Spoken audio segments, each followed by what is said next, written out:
Hello, friends. The 1059th day of the war between Russia and Ukraine continues. The Russians have practically captured Vremivka, a village adjacent to Velyka Novosilka from the west. This is evidenced by the deep state map after the latest update. According to it, most of the village was captured in the past 24 hours, with only the northern outskirts remaining in the gray zone.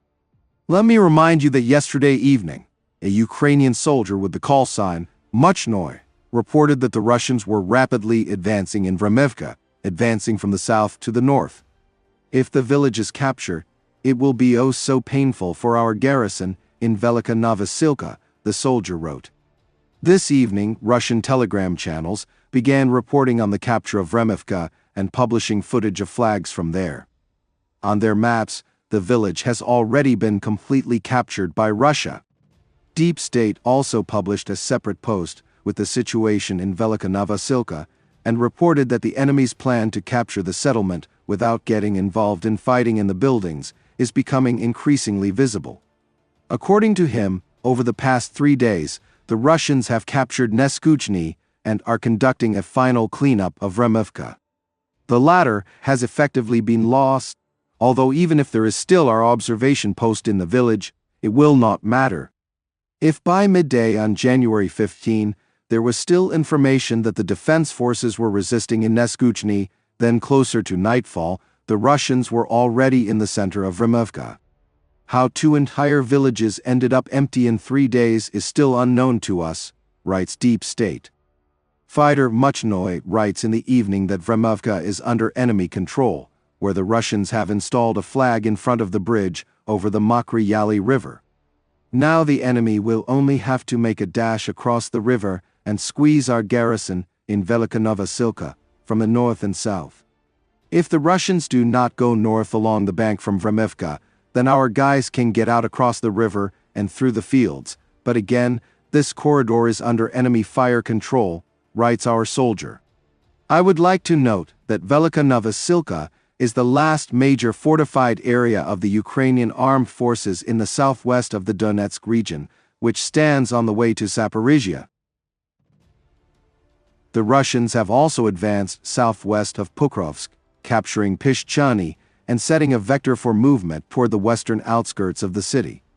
Ukraine is not yet able to stop Russia's flank attack near Pokrovsk, commented Julian Ropp, a military analyst for the Bild newspaper.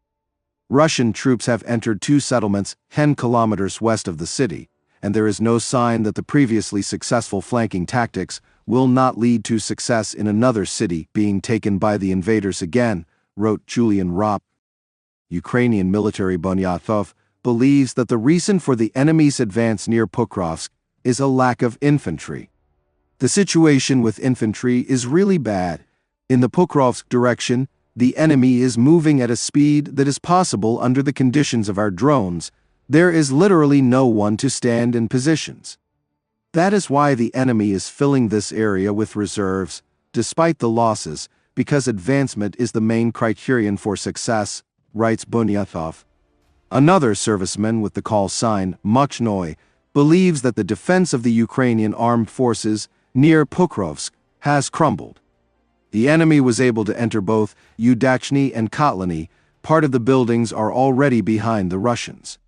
They are adding additional forces because there is no sign of defense here, it has crumbled here. Now there are counter battles. We are managing to stabilize the tension a little, but the enemy's numbers exceed ours, and therefore today or tomorrow, they will start to press even harder, he writes.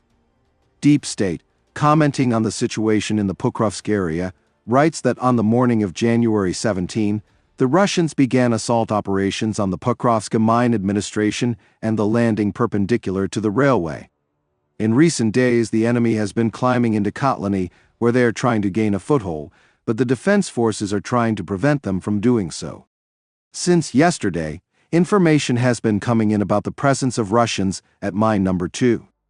Active battles continue for this mine, and the situation is being clarified. The Russians are bringing up reserves of manpower. Those who signed a contract in December are going into battle. The amount of equipment in the area is quite minimal, so the main problems are created by small enemy groups, writes Deep State. Friends, I understand that the duration of events is becoming less relevant for you, but for me the situation is only getting worse. Those who have been with me for a long time know that preparing reports on this channel has become my main job, and I have no other job for obvious reasons. Lately, the channel has had few views, so I ask for your help. If you have the opportunity to support me with a cup of coffee, I will be very grateful. Thank you very much for understanding and see you in the next video.